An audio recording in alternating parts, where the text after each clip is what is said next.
Aquella fue una larga noche, sobre todo para las personas que viven en Madrid. Comenzaba el año 2005 y las televisiones, a eso de la medianoche, conectaban con el corazón financiero de la capital. Un edificio inmenso, clásico, el Windsor, con su superficie de cristal, verdosa, ardía por los cuatro costados. Fue una tragedia, pero con el transcurrir de los días empezaron a surgir los misterios, las incongruencias. Había dos sombras, dos efigies que paseaban poco antes de que las llamas devorasen algunas estancias. Toda la gente se preguntó quiénes eran, qué hacían allí, y empezaron a generarse leyendas urbanas. Recuperación de archivos, joyas guardadas en cajas de seguridad no declaradas, en fin, mil y una historias. Incluso hay quien pensó que aquellos individuos eran precisamente los que habían provocado la gran catástrofe. Han pasado casi 5 años y no hemos vuelto a saber absolutamente nada. Por eso trajimos aquí, a la nave del misterio, a los principales protagonistas, a los investigadores, a los miembros de la policía y de los bomberos. Y fuimos conscientes de que no se ponían de acuerdo. Solo había una aclaración importante. Aquellos fantasmas, aquellas sombras del Windsor, no eran efectos ópticos, eran individuos de carne y hueso. La pregunta sigue en el aire. ¿Quiénes eran?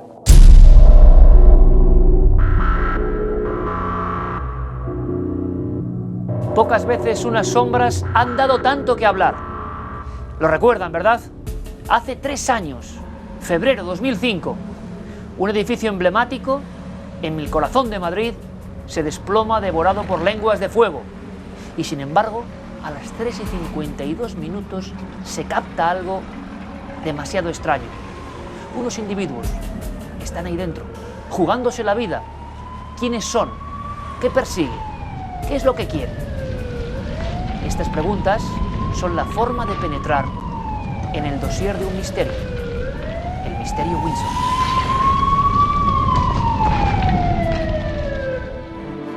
Estos días se cumple el 3er aniversario de un suceso que conmocionó a la opinión pública y que ha dejado tras de sí no pocas incógnitas.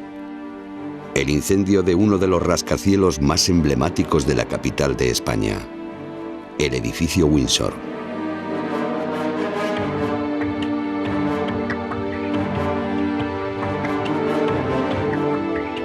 Poco antes de la medianoche del sábado 12 de febrero de 2005, se declaró un incendio en el edificio Windsor, situado en la zona comercial y financiera de Azca.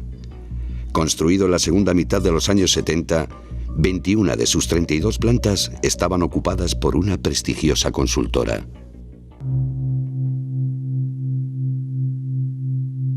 Casi inmediatamente después de extinguido el incendio, comenzaron a surgir diversas incógnitas que suscitaron gran controversia.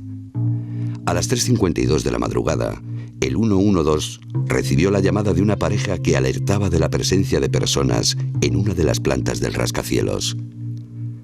La pareja consiguió grabar en vídeo a estos intrusos y la grabación fue reproducida en todos los canales de televisión. Sin embargo, no se encontraron cadáveres, no se sabe de ningún desaparecido y los vigilantes de seguridad aseguran que no había nadie dentro del edificio. La policía municipal halló además un butrón en una zona de garajes del subterráneo de Azca que pudo ser realizado la noche del incendio por alguna persona para salir del edificio Windsor. El Ayuntamiento de Madrid hizo llegar una nota interna a los cuerpos de seguridad que intervinieron en el incendio del Windsor para que no hicieran declaraciones a los medios de comunicación. Finalmente, el titular del Juzgado de Instrucción número 28 de Madrid, Mariano Ascandoni, acordó el sobreseimiento y archivo provisional del caso al considerar que a lo largo de las actuaciones no quedó debidamente justificada la perpetración de infracción penal. Estas son algunas de las incógnitas que, 3 años después del suceso, no han podido ser contestadas. La opinión pública se sigue preguntando si el incendio del Windsor fue un simple accidente o hubo algo más.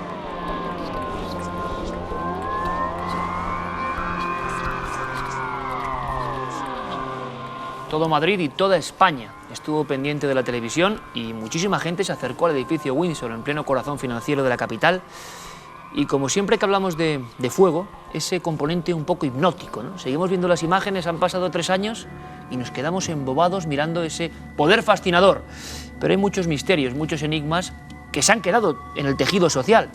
¿Cuántos rumores? ¿Qué pasó con el Windsor? Y qué poca información de alguna forma parece que queda fidedigna. Vamos a tener un debate de altura con invitados de excepción y vamos a intentar que ustedes extraigan su propia opinión, como siempre, y que sepamos algo más de ese acontecimiento que marcó la historia de nuestra ciudad de Madrid, desde donde hacemos la programación de Cuarto Milenio. Hay una cosa muy importante, da la sensación de que hay muchas historias que no se han acabado de contar del todo. ¿Podremos tener nuevos datos? Para ello contamos con Medardo Tudela, responsable del Departamento de Coordinación y Servicios de la Comunidad de Madrid. En el año 2005, cuando ocurrió el incendio del Windsor, era subdirector general del Cuerpo de Bomberos del Ayuntamiento. Medardo, bienvenido, buenas noches. Buenas noches. A su lado, vamos a hacer un repaso rápido, una presentación rápida, tenemos a Juan Antonio Rodríguez San Román, jefe de la sección de inspecciones oculares de la Comisaría General de Policía Científica. Muy buenas noches, bienvenido. Hola, buenas noches. Enrique Cortés, buenas noches, bienvenido. Hola, ¿qué tal? Por supuesto, buenos amigos, periodistas e investigadores, investigador policial, buen amigo de este programa, Salvador Ortega, buenas noches. Buenas noches, Iker. También a su lado, el gran maestro de la investigación criminal periodística en España, Paco Pérez Avellán, buenas noches, amigo. Hola, buenas noches. Y, ni más ni menos, el subdirector de Interview, don Fernando Rueda, buenas noches, amigo. Buenas noches. El debate va a estar abierto y las opiniones, como siempre, las importantes, las suyas. Hemos visto imágenes, hemos visto incluso recreado esas supuestas sombras que ocurrieron en una de las plantas hacia las 3:52. Por lógica, Medardo, la primera pregunta, su opinión sobre ese gran enigma del Windsor, digamos, el que más ha quedado en la memoria, ¿no? Había personas que no eran ustedes, ¿no?, dentro del edificio. En fin, a mí me gustaría, yo lo que quiero insistir es en qué es lo que hicimos nosotros, qué trabajo desarrolló Bomberos, qué es lo que vio Bomberos, y en fin, plantear hipótesis, en fin, entiendo que no me corresponde a mí plantear distintas posibilidades, ¿no?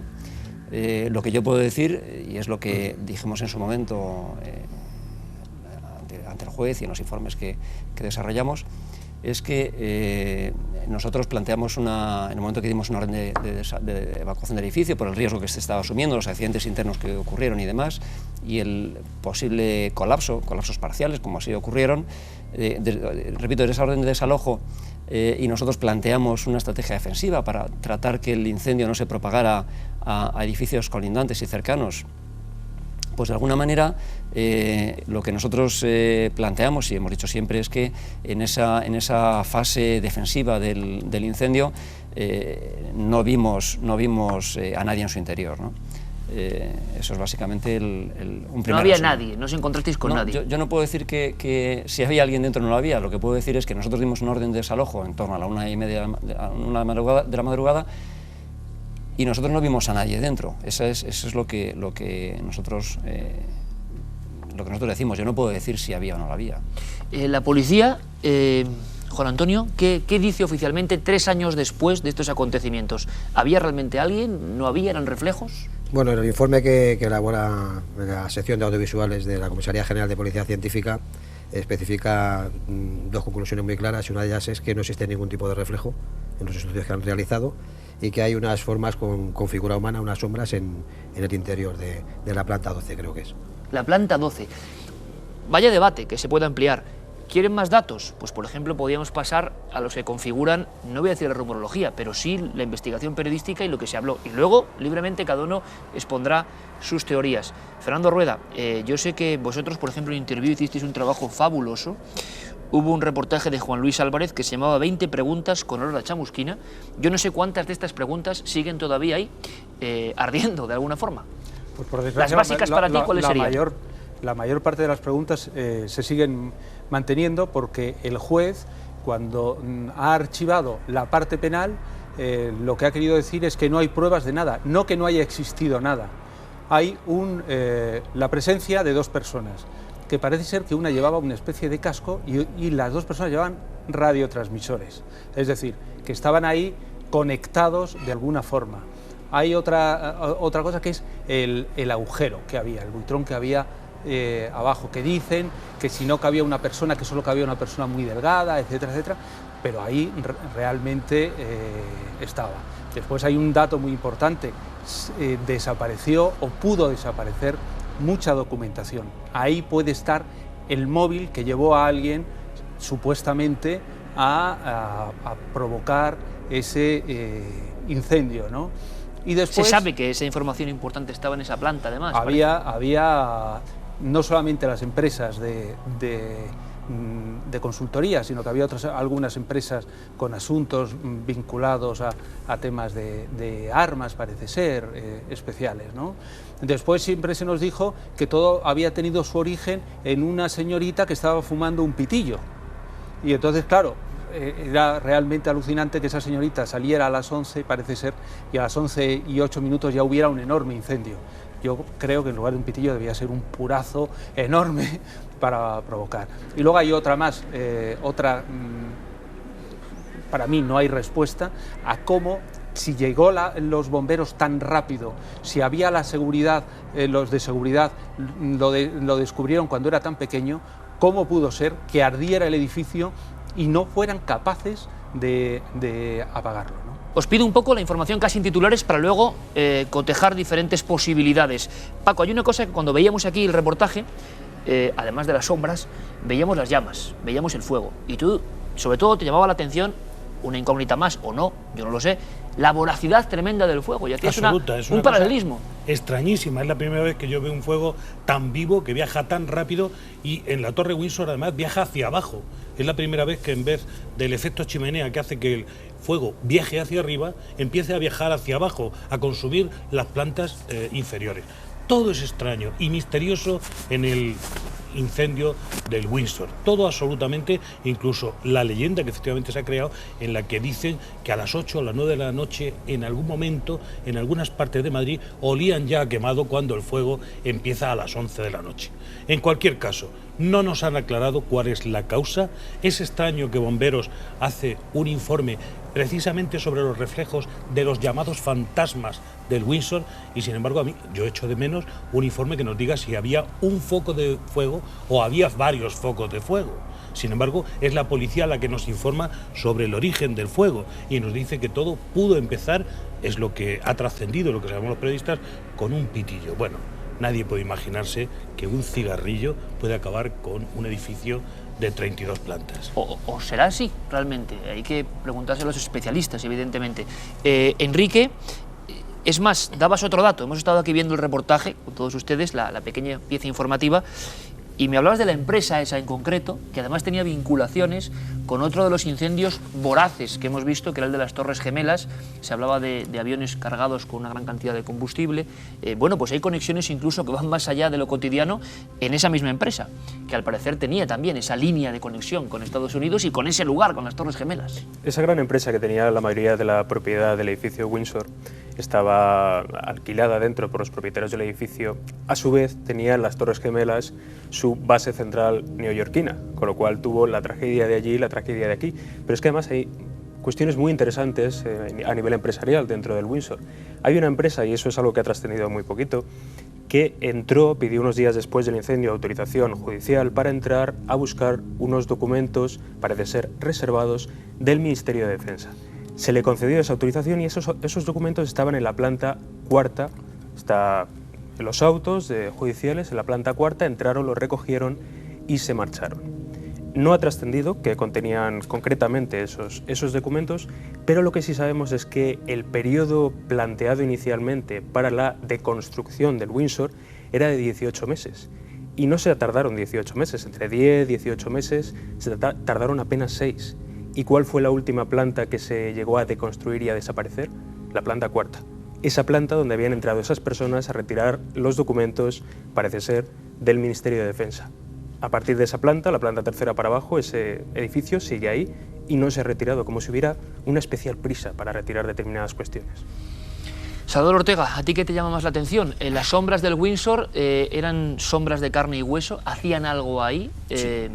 ¿Quién podía estar ahí? Porque porque hasta para los bomberos más avezados y experimentados, tenemos aquí el ejemplo, imagino que es jugarse la vida ya, vamos, al cubo, estar cayéndose un edificio en llamas y alguien dentro de una planta 14. No se jugaba la vida, y precisamente los especialistas saben que en esa planta no había ni siquiera el bulo de 1000 grados por encima a partir de todo el edificio. No, en ese edificio había una gran separación, una planta técnica, y de ese edificio, de la planta técnica hacia abajo, indudablemente la temperatura descendía. Eso lo conoce cualquier persona que tenga algún contacto con el fuego, bomberos incluidos, ¿no? Y que eran personas, para mí sí, personas perfectamente delimitadas, perfectamente estudiadas, y estoy totalmente de acuerdo con el informe de la policía científica, en el cual dice que no había ningún tipo de reflejo. Nuestro jefe de bomberos dice que efectivamente ha podido probar en sus informes incluso que pueden haber reflejos de ese tipo. Sí, hay una pequeña diferencia, y es cómo encuadramos las imágenes dentro de una ventana que no pertenece a los reflejos, porque están encuadradas dentro de lo que es una ventana, por ahí por donde se ven en la filmación. Sin embargo, el reflejo es que exactamente hemos cogido ese reflejo para encuadrarlo dentro del marco de la propia ventana, con todos sus movimientos y todas sus cosas. Eran personas. Hay que descartar una cosa, se habló de que podían ser 2 bomberos también. A mí me ha tocado hacer un montón de poner ejemplos. A mí se me está ocurriendo ahora mismo uno, con esa vitrina que tienen ustedes allí en el plato. Yo estoy viendo una radiografía, creo que tienen, estoy viendo en aquella vitrina.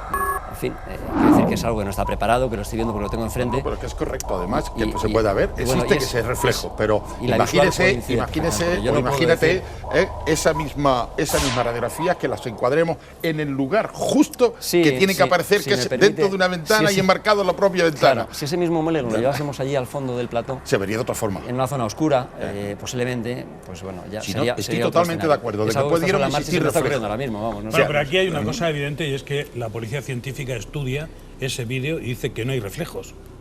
Eso, o sea, yo considero que la policía científica ha hecho un trabajo minucioso, valioso, y que por lo tanto sobre eso caben pocas discusiones. Pero es que además es muy importante ver que ahí no están cerrando ventanas, que están trabajando dentro del edificio, haciendo algo como un armario o una caja o algo que hay al fondo. Es decir, hay una circunstancia ahí intrigante, como todo lo que rodea el fuego del edificio Windsor. Solo pueden ser además 2 cosas. Una, o estaban acrecentando el fuego, de alguna forma acelerándolo, o 2, estaban yendo a rescatar algo que ellos necesitaban y que de alguna forma subieron porque no debían permitir que eso se les quemara. Los movimientos que se observan... El tema es que nosotros no sabemos ahora qué le pegó fuego o qué incendió el edificio Windsor. Sí se sabe. Paco, y digo, ¿por qué no lo sabemos? Porque estaba todo quemado.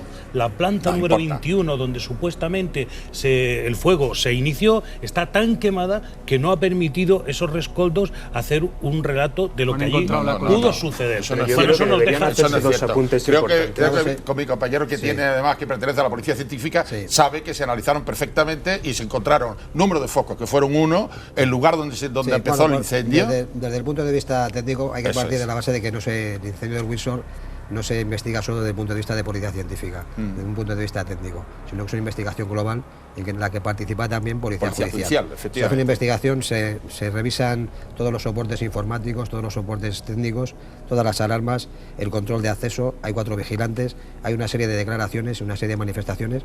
Efectivamente el escenario desaparece. En la investigación de incendios, la policía científica sobre todo lo que trata de buscar el punto de origen o el foco de inicio, no que llamamos nosotros. Tratamos de localizar dónde ha empezado el incendio, qué ha pasado en ese incendio, y hacemos una serie de estudios a nivel de marcas y señales que deja el fuego en su recorrido. ¿Por qué se propaga tan rápidamente el incendio en el Windsor? El Windsor tiene una característica muy importante que lo distingue de una vivienda convencional, por decirlo de alguna manera. Una vivienda convencional puede tener 3 habitaciones, un baño, una cocina, pero está todo compartimentado.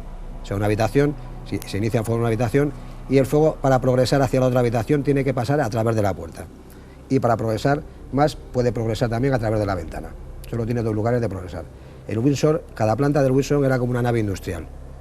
¿Cuál era la característica? El falso techo. El Windsor tenía un falso techo, que es lo que produce la acumulación. El incendio se produce en un despacho, se produce una acumulación de gases, rompe ese fuego inicial, rompe el techo. A través de ese techo es lo que sirve de efecto que decía el compañero, sirve de efecto chimenea. Ese efecto chimenea se produce en la cabeza de los bomberos cuando llegan al lugar a la planta 21, La planta 21, cuando los bomberos llegan a esa planta, está totalmente inundada en el falso techo de humos y gases tóxicos a unas temperaturas elevadísimas. Cuando los bomberos están atacando el fuego, le colapsa el techo en el lugar donde ellos están atacando el fuego, que no están pegados al fuego, sino que están apartados del fuego. Y el techo les cae encima, que pudieron morir los bomberos y gracias a la intervención, creo que es así, ¿no?, a la intervención de los compañeros que subieron a rescatarlo, no ocurre una desgracia, ¿no? ¿Por qué? Porque todo el incendio estaba generalizado en ese falso techo. El fuego, para progresa por las zonas altas. Efectivamente, el incendio tiene que progresar primero hacia arriba. ¿Y cómo viaja luego hacia abajo? Baja hacia abajo por lo que estamos contando, ya le hemos dicho, que no es una vivienda convencional. ¿Pero cómo empezó? Empezó en un despacho en la planta 21. No, pero ¿usted se cree que fuera un pitillo? ¿Cuál fue el motivo? No. Policía Científica nunca ha dicho que fuera un pitillo ni nada de eso. Pregunto, porque claro, lo que nos han dicho es que fue una señorita que estaba fumando un pitillo. Vamos a ver, ahí en ese despacho hay una actividad humana, ¿no? Una persona que está trabajando con una actividad. Se va de ese despacho y 8 minutos después o 9 se produce el incendio y todo indica que es en ese despacho precisamente donde empieza el incendio. Es donde subieron los vigilantes de seguridad y vieron las llamas. Exactamente. Intentaron abrir y la puerta estaba bloqueada por dentro, de tal forma que no consiguieron abrir. O sea, que pudo ser muchas hipótesis. Pudo ser una colina. Bueno, vamos a hablar de esas hipótesis un momento, por favor. Más. Vamos a continuar. Tenemos un buen rato porque cuántas preguntas, ¿no? Cuántas incógnitas, ¿qué se abre aquí? Y ante todo también con nuestro respeto, como siempre, y nuestra admiración por el cuerpo de bomberos, por la policía evidentemente, que le hicieron un trabajo fenomenal. Por cierto, que luego vamos a saber también si hubo peligro, como en otros incendios, auténtico peligro de muerte para los que estabais ahí trabajando duramente.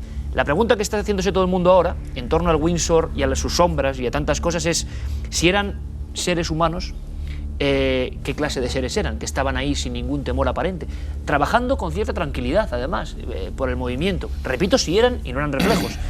Han pasado 3 años, pero el incendio del Windsor se ha quedado ya imbricado en la mente colectiva como un acontecimiento del que quedaron muchas sombras. Evidentemente digo sombras porque el icono más atrayente incluso a nivel de preguntas e interrogantes son esas 2 sombras que aparecen en una de las plantas, 3:52 de la madrugada. Para muchos la clave de todo lo que ocurrió después, o quizá la explicación.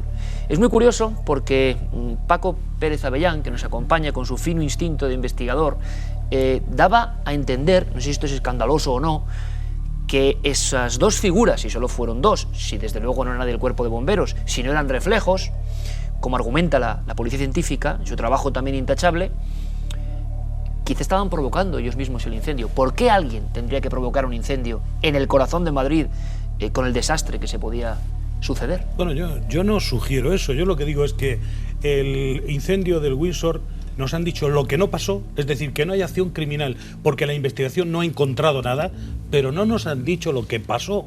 En primer lugar, a mí me sorprende muchísimo el fuego vivo, el fuego tan devorador, enorme, rapidísimo, mucho más que el de las Torres Gemelas cuando estallan 2 aviones en el interior de ellas, cargados absolutamente de combustible, lo cual significa ese fuego vivísimo, rápido. No, allí hay sobre todo humo porque los materiales modernos con los que se construyen estos grandes edificios de acero, de cristal, etcétera, no producen ese fuego tan vivo. Entonces, esa manera de quemar a mí me sorprende. Yo he visto muchos incendios, no soy experto en fuegos y por supuesto mucho más saben los bomberos de Madrid y efectivamente su trabajo fue heroico y hay que agradecerlo. Fuera de eso, como investigadores nos planteamos, no sabemos lo que pasó en un fuego misterioso en medio de la ciudad de Madrid, a una hora en la que estaba todo el mundo congregado alrededor y donde llega el alcalde de Madrid y lo primero que dice es que ese fuego pudo ser debido a un cortocircuito. Iker, eso es lo que se dice cuando no se sabe qué es lo que ha provocado un incendio. Yo creo además que es que hay un elemento que San Román nos ha dicho muy importante y es que las medidas de seguridad del edificio eran caóticas.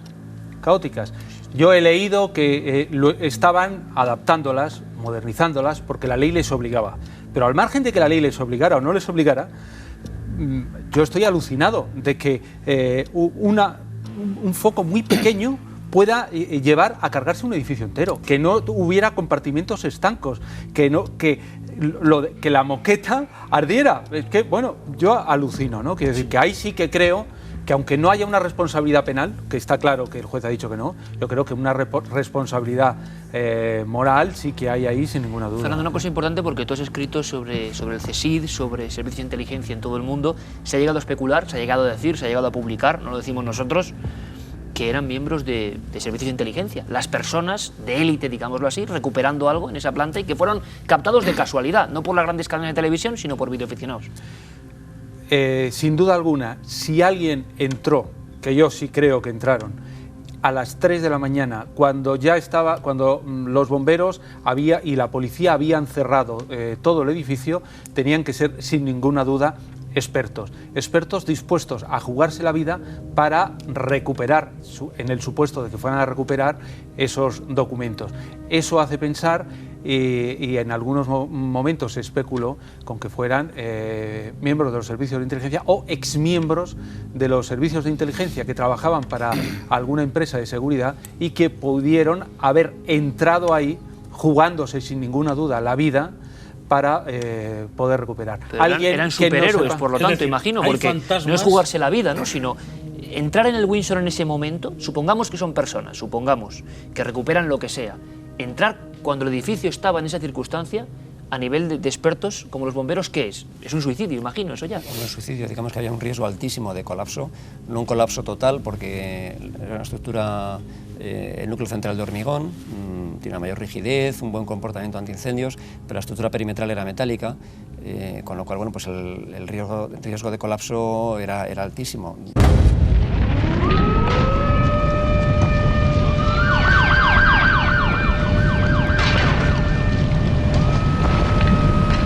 Se habló, y lo vimos en la retransmisión en directo en varias ocasiones, seguro que muchísimos amigos, millones de personas que vieron ese incendio que se estaba provocando en vivo. Fue un acontecimiento, creo que sin igual, ¿no?, en la historia de España. Había habitaciones que se encendían, que estaban encendidas algunas. ¿Esto tiene alguna explicación desde el punto de vista policial o del cuerpo de bomberos? Que de repente haya luces encendidas y que se encendían en ese instante, en mitad del incendio, cuando ya estaba todo aparentemente fuera de control, ¿no? Bomberos lo que puede decir es que durante el incendio, en ese primer ataque, nosotros no cortamos la luz del edificio, es decir, no se corta la luz del edificio precisamente para un incendio en un edificio en altura. Utilizamos los ascensores para llegar a 2 plantas aproximadamente por debajo de la cota de incendio y que el desplazamiento sea más rápido, es decir, que nosotros en ningún momento cortamos la corriente del edificio durante esa primera ataque, por decirlo de alguna manera. Y bueno, si en un momento determinado se llega a cortar el suministro eléctrico, pues es para garantizar que no hay descargas eléctricas precisamente a quienes están interviniendo en el interior, ¿no? Esta circunstancia no se dio y posteriormente tampoco cortamos el suministro eléctrico. Lo que es importante identificar podría ser explicable, lo de las luces. Eso yo creo que es otro de los misterios, grandes misterios de los fantasmas del Windsor. Iba a decir que aquí, cuando el alcalde dice en un momento determinado, esto es probablemente un cortocircuito, está hablando por boca de que alguien le ha comentado esto, es una apreciación. Pues todavía seguimos con apreciaciones, no sabemos realmente científicamente qué es lo que pasó en el Windsor, porque allí no quedaba nada, o no fuimos capaces de encontrar lo que quedaba. Entonces se ha reconstruido sobre todas aquellas cosas que se saben. Entonces tenemos una aproximación. Sobre esa aproximación el juez no ve nada delictivo, no ve una acción criminal y cierra para dejar paso a la acción civil, para que todo el mundo reciba sus indemnizaciones, etcétera, etcétera. Pero nadie nos ha contado por qué ardió el Windsor. No, eso es crear un concepto erróneo de la realidad. ¿Por qué? Porque las investigaciones... yo creo que esa es la realidad. Pero yo te emito mi propio concepto. Igual que tú has emitido el tuyo y lo tomo lo mismo. Pero en realidad, aunque no existan materialmente algunos elementos, sí se pueden hacer investigaciones sobre los restos que quedan. De hecho, te puedo decir que yo he estado en exámenes de incendio, 3 años después, incendios provocados con material acelerante y en las muestras recogidas, en el foco de ignición, donde se produce el primer foco, en las muestras recogidas, muestras además profundas que se recogen, aparecen restos de hidrocarburos. O sea, que te quiero decir que los exámenes se siguen. Aquí no se encuentra nada, porque la planta está totalmente destruida. Pero el hecho de que no se encuentre nada no significa que todo quede en hipótesis y todo quede en dudas. Que no hay nada, que queda completamente destruida. Que no es así, que cuando la policía científica y la policía judicial va... La policía científica, a ver, por favor.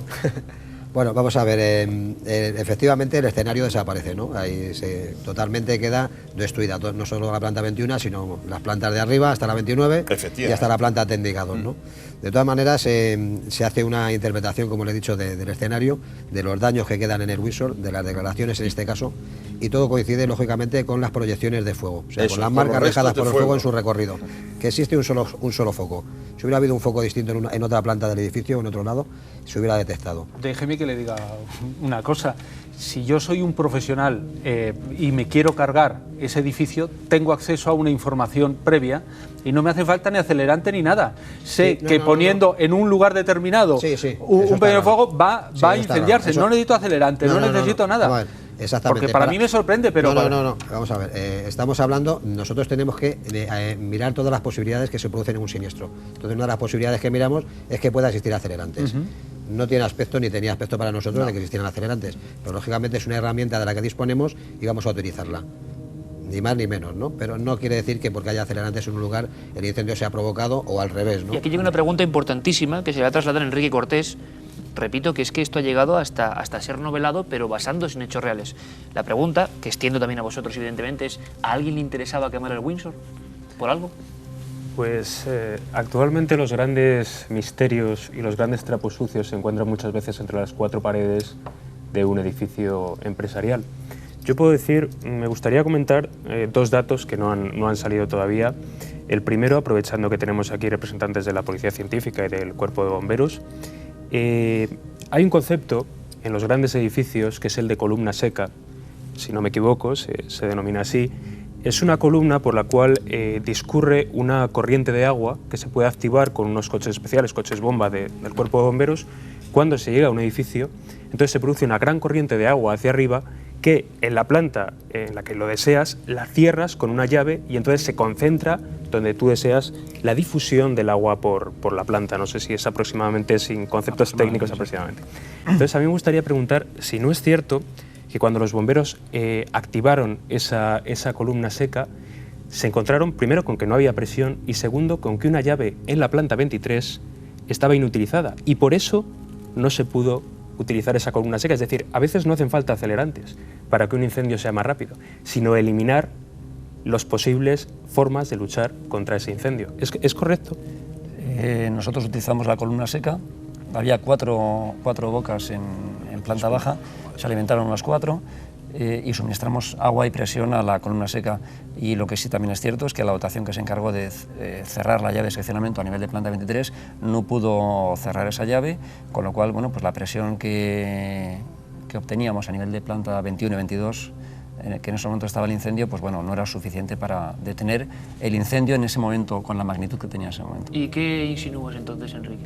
Pues insinúo, ahí vamos a la segunda cuestión que iba a plantear, que hay muchos intereses. Estamos hablando de empresas muy importantes que llevan cuestiones, ya lo hemos dicho, del Ministerio de Defensa. Estamos hablando de una empresa que lleva auditoría a 21 de las 35 empresas del IBEX, del índice de grandes valores de la bolsa en España. Y estamos hablando de otra cuestión que no ha salido en los medios de comunicación y que es peculiar, cuando menos, que es que 2 días después del incendio del Windsor estaba previsto que una de esas grandes empresas, la gran empresa auditora que estaba alquilando gran parte del Windsor, enviase al juzgado que lo había solicitado unos datos sobre un presidente de un gran banco español. Unos datos que se estaba siguiendo un proceso penal de imputación de un presidente de un gran banco español y esos datos ardieron en el Windsor. Es decir, esta gran empresa auditora, días después del incendio, días después de reconocer que tiene todos los datos recuperados, manda una carta al juzgado diciendo que todos esos datos que se han pedido para la imputación se han quemado y que no hay copia. Y eso nos hace tener una idea de las cosas tan importantes que podía haber en el interior. Claro, ¿cuántas se perdieron? Hoy en día ocurre un incendio de ese tipo, ¿cuántas copias de seguridad, cuántos informes suministrados o insertos en discos duros? ¿Qué opináis de esta teoría conspiranoica? Han dicho que había copia, es decir, las grandes... Eso en concreto, no, del resto de la información, ellos dijeron que tenían copia conseguida. ¿Y por qué es verdad no hay copia? Es la gran pregunta. No lo sé. No lo sé. No, que se destruyen documentos, por supuesto que puede ser uno de los motivos. Allí se destruyeron muchísimos documentos. ¿A alguien le interesaba acabar con el Windsor? Hombre, lo que nos parece, desde el punto de vista del desconocedor de esto, es que menuda operación para acabar con algo tan visual, ¿no? Habrá otra forma quizá de acabar con los documentos, que no quemar un edificio en mitad de Madrid, donde todo el mundo va a poner los ojos, pero... Totalmente de acuerdo contigo, que existen muchísimas formas de poderlo hacer y no sé, de todas formas, las documentaciones no se mueren los individuos que la han hecho. Ahí había efectivamente unas empresas dedicadas, como bien dice, a auditar a otras empresas, pero los auditores no murieron en el incendio, que yo sepa, ¿no? Luego de eso se puede reconstruir perfectamente. O sea, motivos puede, desde luego, destruir algo que estaba en el Windsor, por lo que fuera, pero estamos hablando de una esquina muy valiosa en todos los sentidos de Madrid. Se habló de cajas fuertes, se dijo que se veía una caja en la filmación. Hay poderosas empresas, poderosos despachos. En la que se ve se analiza, que lo hizo precisamente la policía científica, se estuvo analizando cuáles eran los movimientos de linterna, los movimientos de la persona, y se ve perfectamente y se demuestra cómo esos movimientos corresponden a la apertura de un armario en el que hay que hacer fuerza. Se supone entonces que es un armario ignífugo o que es un armario metálico desde el exterior y que se sacan cosas desde el interior. Eso estaba completamente demostrado. El caso es que si la policía admite que puede haber personas dentro del incendio cuando está justamente en llamas, ¿por qué no pensar que pudo haber una penetración anterior que pudiera provocar ese? Sí, hay algo raro. Dos personas en una planta distinta haciendo algo con un control tremendo de la policía y de los bomberos. Estoy de acuerdo, que había dos personas allí distintas y que estaban haciendo cosas. De los indicios, lógicamente, no hay nada, ningún tema criminal. Pero él cuando habla, el juez cuando habla, nosotros cuando hablamos de indicios, cuando existen indicios, es en base a otros indicios que sí hemos visto. Otros indicios que nos conducen a una cuestión accidental, ¿no? O sea, nosotros, cuando decimos por el informe que decimos también precisamente que no existen indicios de intencionalidad, es basándonos en los indicios que hemos estudiado, en otras cosas que hemos estudiado. Claro, que te rebaten esa postura, que es un informe conjunto, no solo de policía científica, sino también de policía judicial, ¿no? Pero también dice el juez que no existe relación entre los cigarrillos y la propagación del incendio. Posiblemente, no sé lo que... No, digo porque he tomado comillas, digamos, ¿no? Sí, pero, es decir, que aquel que fue el origen, que era lo que estáis diciendo, que fue la chica fumando el brillo, dice que no hay tampoco relación. Nosotros lo que hemos dicho en policía científica que puede haber hipótesis, lo que sea, hay una actividad humana en un despacho, pero nada más. Se plantea una serie de hipótesis que pueden ser o no pueden ser, pero estamos hablando en el campo de la hipótesis. La hipótesis se pueden plantear multitud de cosas. Es una hipótesis nada más. O sea, los datos objetivos son los que tenemos y los datos objetivos que se plasman en el informe de la Comisaría General son precisamente esos. No se han encontrado elementos de intencionalidad en el siniestro. Sí, me gustaría simplemente aclarar, había una de las dudas o incógnitas que había al principio de ese butrón que apareció a nivel de J-2, J-2 y demás, un cierre metálico que estaba roto. Bueno, nosotros dejamos un periodo de 48 horas desde que el incendio estaba extinguido para evaluar, para ver cómo se comportaba la estructura en ese proceso de enfriamiento. Planteamos un acceso posterior para valorar precisamente cómo estaba estructuralmente el edificio. Hicimos un reconocimiento de bomberos, posteriormente hicimos un reconocimiento con policía científica, con Servicio de Control de Edificación del Ayuntamiento de Madrid, y de alguna manera en ese dispositivo que montamos 48 horas después, lo que buscamos era vías de acceso rápidas por si en un momento determinado se producía cualquier hundimiento, un colapso y demás. Y esos dos cierres, el cierre metálico y el butrón, pues bueno, lo hicimos nosotros, buscando esas vías de acceso en un momento determinado. Y en cuanto a la propagación vertical hacia abajo, pues la verdad es que a todos nos sorprendió en ese momento, ¿no? Pero digamos que desde mi punto de vista, es técnicamente explicable por esa falta de compartimentación y de alguna manera por la propia configuración del muro cortina de fachada. Había, digamos, una especie de cámara de aire, con lo cual el material fundido que se veía que caía por el exterior, pues también estaba cayendo por el interior, ¿no? por ese pequeño espacio.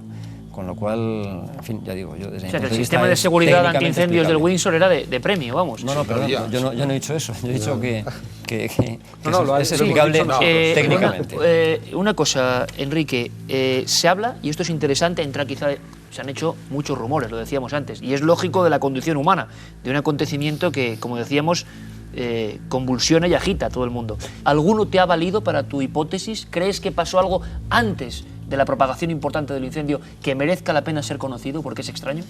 Sí, efectivamente, en esta novela conocemos el final desde el principio y empezamos 2 semanas antes de que se declare el incendio, siguiendo a una serie de trabajadores, de personas relacionadas con el edificio, que empiezan a tirar de un hilo de trapos sucios que van descubriendo hasta que llegamos más adelante en la historia al momento del incendio, que está descrito con la situación de los bomberos, que es muy importante recalcar el valor tremendo que tuvieron esos bomberos, que no olvidemos que desalojaron 15 minutos antes de que hubiera el primer derrumbamiento. O sea, es impresionante. Lo fundamental es recalcar que todas las personas en este país o fuera de este país, ahora mismo la novela se va a publicar en Alemania, donde también se ha mostrado interés, tanto las personas como yo mismo que estuvieron a pie del edificio cuando ardía, como las personas que estaban viendo la televisión en ciudades como mi ciudad, Zamora, de donde yo vengo, nadie sabemos nada sobre lo que realmente pasó. Nos podemos remitir a la sentencia para saber que, como dice la sentencia, y cito textualmente, las sombras que aparecen no son producidas por un reflejo proveniente del exterior. Podemos acudir a la sentencia, como han dicho mis compañeros, para saber que sabemos lo que no fue, pero no sabemos lo que fue. Por eso solo nos queda la oportunidad de plantear hipótesis y seguir investigando sin rendirnos, que es muy importante. Seguir investigando. Esos individuos que estaban dentro de la torre no tenían que estar allí. Efectivamente. Eso es una cosa evidente. Eso por seguridad sí que está claro. Si fueran personas no tenían que estar allí. Está claro. Despedimos a nuestro compañero Enrique Cortés para que en apenas un par de minutos Santiago Camacho venga, se ponga en su lugar y nos cuente un par de cosas. Enrique, que muchísima suerte con la torre. Gracias. De verdad que ocurre eso, ¿no? De novela de investigación se puede llamar, porque gran parte de lo que se cuenta es real. Gracias por tu visita, Enrique, que no sea la última. A ti, muchas gracias. Muchísimas gracias. Y ahora, mientras viene un momentito Santiago Camacho para contarnos algo interesante, curioso, hemos entrevistado a una persona que afirma que hay equipos, y esto cuidado, hay equipos de especialistas, yo esto no sé si está, no sé en qué terreno jugamos, que recuperan documentos en situaciones límite, vamos a llamarlo así. Le escuchamos. Tenemos un equipo de 12 personas que están dispuestas a desplazarse en un mínimo o en un máximo de 12 horas a cualquier punto. Siempre que tengamos en cuenta que la localización de las tareas sea una zona amigable para nosotros, no hay ningún problema. En el caso que sea una zona en la que no estamos o en la que no hay una cobertura directa, este periodo se podría multiplicar por 2 y sería de 24 horas. Pero en 24 horas la faena está hecha, lo que sea que se tenga que hacer. Es un equipo de respuesta en emergencia que está capacitado por la formación que tiene para desenvolverse en cualquier ambiente y hacer cualquier tipo de trabajo. Santiago Camacho viene aquí para traernos en titulares algo que también es importante. Estos hechos no solo se reducen al material quemado, sino que generan también una especie de cicatriz o de gran duda en el tejido social. Y esos mitos hoy en día, sobre todo con Internet, ya no hay quien los borre. Y a uno le preguntas Windsor y te va a decir ciertas cosas metido de lleno en la dinámica de esos mitos. Santiago, buenas noches, como siempre. Buenas noches, Iker. ¿Qué se contaba del Windsor? ¿Qué se sigue contando y la gente sigue creyendo? Pues la verdad es que el Windsor, como acontecimiento que marcó a la opinión pública española, pues ha generado un verdadero aluvión de leyendas urbanas. Algunas jocosas y otras no tanto. Efectivamente, dentro del ámbito de la leyenda urbana habría que meter la gente que decía que efectivamente desde muchas horas antes, desde las 8 de la tarde, se podía apreciar olor a quemado en la zona, cosa que no cuadra con ninguna de las versiones que tenemos del incendio. Algunas de las teorías también más castizas o más jocosas añaden que si se tardó tanto a lo mejor en informar del siniestro era porque uno de los vigilantes de seguridad estaba con su novia en su puesto y no atendió bien a sus obligaciones. Eso se comentó y dio la vuelta, pero a toda la red, Se ha convertido en una especie de rumor inquebrantable. Esa es una de las leyendas urbanas del Windsor más extendidas. Esa junto al hombre del maletín. Sí. También hubo numerosos testigos que afirmaban que por los alrededores había un sujeto sospechoso de aspecto siniestro, un típico hombre de negro de los de película, con un maletín misterioso que merodeaba por los alrededores del edificio, que lógicamente no hay ninguna constancia de esto, pero que ya forma parte de la leyenda de esta historia. Y luego también se han mencionado cosas que ya rayan lo surrealista, como que, por ejemplo, había un gran número de inmigrantes ilegales refugiados en los sótanos del Windsor, haciendo no se sabe muy bien Bueno, qué. eso lo comentaron varias cadenas de televisión, Eso lo comentaron varias cadenas de televisión. Sí, casi como una especie de taller clandestino o vaya usted a saber qué. En cambio, en el tema de los hechos no resueltos, sí que hay dos cosas que circulan mucho por la red y que sí que son interesantes de analizar. Una de ellas hace referencia al gran número, o al cierto número, mejor dicho, de cajas fuertes ignífugas que había en el edificio. Y se ha especulado mucho, como hemos hecho hace un rato, con su contenido. Y sobre todo en el imaginario popular, lo que se ve en esas cajas fuertes son cantidades importantes, millones y millones de euros en dinero negro. A fin de cuentas, algunas de las empresas que trabajaban allí se dedicaban a la asesoría fiscal y a otros menesteres económicos. Y es lógico que la gente, pues la suspicacia de la gente pueda ir en ese camino. Y otro, que luego resultó ser real, era la existencia de pasadizos secretos para entrar en el edificio. Efectivamente, no eran tales pasadizos, pero sí había entradas alternativas que, y eso a los investigadores les llamó mucho la atención. La propiedad tardó 8 días en confirmar su existencia. Había medios alternativos para entrar en el edificio y parece ser que la propiedad del inmueble tardó bastante tiempo en informar a las autoridades de que existían estas entradas. Con lo cual no nos extraña que sea la torre de todos los mitos, ¿no? Tiene todos los componentes para hacer una novela, sino una película. 3 años después hemos puesto sobre el tapete, educadamente como siempre y con todas las opiniones, una serie de hechos que llaman la atención del gran público, que nos lo pedía, que hablásemos de este asunto. Ahora bien, hay otro enigma, ¿no? Si las dos personas existen, estaban ahí, igual están viéndonos. Igual un día quieren hablar. Ya lo veremos. Salvador, Paco, Fernando, por supuesto, como siempre, muchísimas gracias, gracias a ti, por ilustrarnos en este asunto desde vuestra fina intuición de investigadores y periodistas. Y, por supuesto, a los compañeros de la policía, de los bomberos. Santiago, qué decir, ¿no? Tener aquí una representación que nos han contado todo de forma tan clara, de forma tan diáfana, pues se agradece realmente que podamos compartir esos datos con toda la audiencia. Muchísimas gracias a los dos, de verdad. Muchísimas gracias.